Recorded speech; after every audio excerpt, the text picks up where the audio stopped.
going. Hello and welcome to Cup of Time. I'm thrilled that you can join me today, and I'm absolutely overjoyed that we have Rachel with us today. So, hi Rachel. Hi Fiona, hi.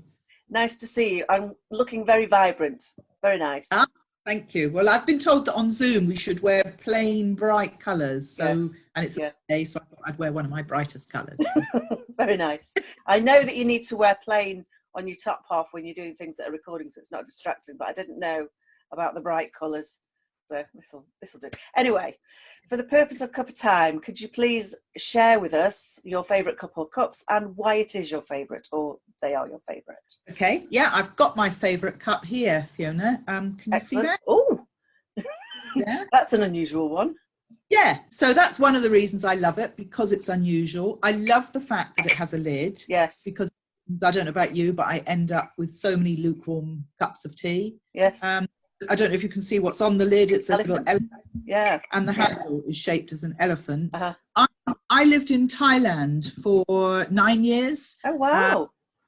Both my children were born there. Mm-hmm. And the mug comes from Thailand. Mm-hmm. I can't remember exactly where it came from, but that kind of green celadon style pottery is a very common pottery. I've got all sorts of bits and pieces in that same kind of pottery. Yeah. So that mug is very special for me, as I say, particularly because it's got the lid. Means that my drinks stay hotter for longer. Yeah. And brings back those nice memories of living. Lovely. There's not many places, I think, in the UK where we get cups with lids on. I know that certainly I was working with someone that was from the same part or near to where you were, and they, as a thank you, gave me a cup, and it did have, or a mug rather, and it did, and I've still got it. It does have a lid on it, so it's nice to use and keep, as you say, you drink warm. So I'd like to ask you if there's something in particular, or whether there's a few things that you do in your life that helps keep you being uplifted and being in a wonderful place for yourself. Oh, all sorts of things, because that's very much around the kind of work I do. I coach and train on mindset and resilience, as well as a lot of other things, but I'm very, very conscious of that need to keep buoyant. I think by default I am fairly sunny side up, but you know, like everybody, I have days where I'm not. So one of the things that I do really, really quite consistently is most mornings, before I even get out of bed, I've got a journal and I list 5 things I'm grateful for. Wonderful. And right now, the first thing I write every morning is that I am still well. Yes, yes. Because it's the greatest gratitude right now, isn't it? Yeah. If we are staying well with it, that's the thing. And then it could be anything else. I mean, you know, it might be, I'm grateful to somebody who's done me a favour. One day I might have been grateful that I managed to find eggs in the supermarket. Today I'll be grateful that it's Friday. I'll be grateful that the sun is shining. It can be absolutely anything.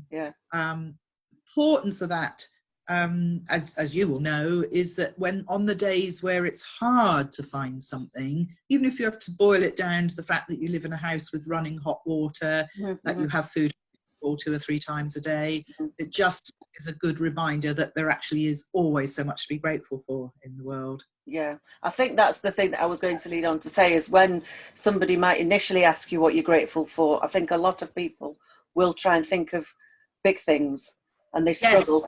And I think to have it at that level that you're mentioning is much better, and it creates better waves in yourself and around yourself, and you know, better.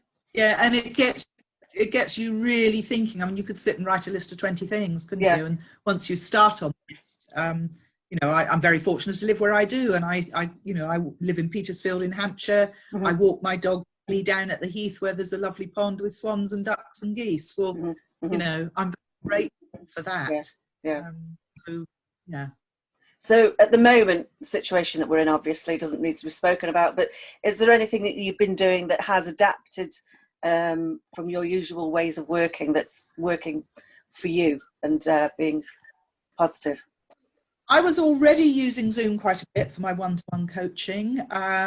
One of the things I'm going to be doing either next weekend or certainly the week after is delivering a talk on Zoom, and that's going to be a little bit different. I've run webinars before, but I think actually giving a presentation on Zoom is going to be a little bit more challenging, I think.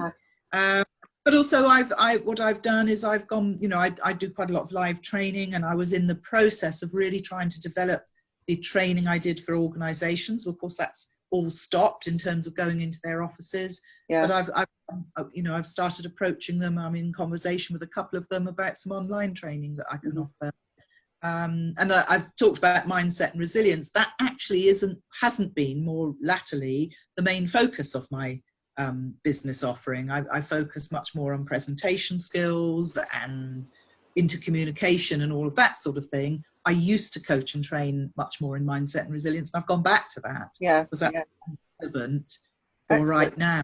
Yeah, I think some people are finding that things that were on a lower level or not used as much, they're doing at the moment. But I wanted to ask you if anybody watching was interested in presentation or other matters that you discuss, would you mind popping your details below so that they can make a connection with you? Yeah, we'll do absolutely. that. Yeah, okay. I'll do that. I'll do that when you tell me to. When we post it, yeah. But for now, we're coming to the end of our chat together, and I wanted to ask you, some people have been sharing that they've had some strange meals because of ingredients not being available in the shops, and other people have been mentioning things that they found at the back of a cupboard. So I didn't know if there's something that you've had on a plate that's not been necessarily one of your usual dishes. I would say no, Fiona. Actually, I've been really quite lucky. You know, the odd thing I haven't been able to get, or more recently in my local supermarket, there's now a one-way system. So if you forget something, it's not easy to dash back and get it.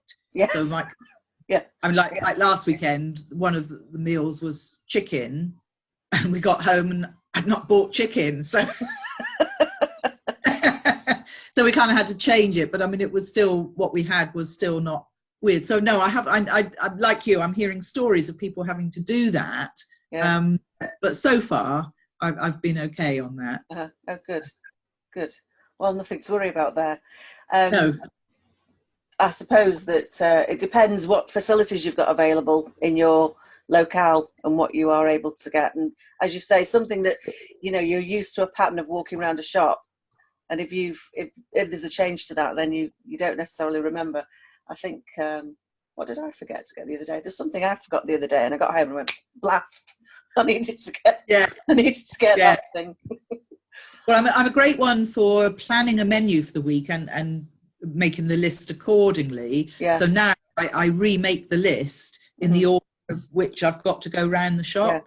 So that minimises the likelihood of forgetting something. Probably still forget something, but you know, I'm very much of the mind, well, we'll live without it. It doesn't matter. I think making lists is something that I've done, so that if you're going once, you don't want to pop back again. So that's exactly something to bear in mind. Anyway, thank you very much for joining me today. It was lovely to see such an unusual cup, and I hope that I will be seeing you soon. We met at a networking meeting, and we did. When we get back to those, or doing the online version, I will catch up with you there. Lovely. Okay, so shall I put the thing in the chat box now? Well, what we'll do is, because it's not a live, it's a live video for you and me. We're doing this in real time with each other. But when I come to post the information, then I'll send you the details and you can put along. So thank you very much for today, and I'll see you again. I'll see you again soon. Okay, thank you for having me on. Bye. Bye-bye.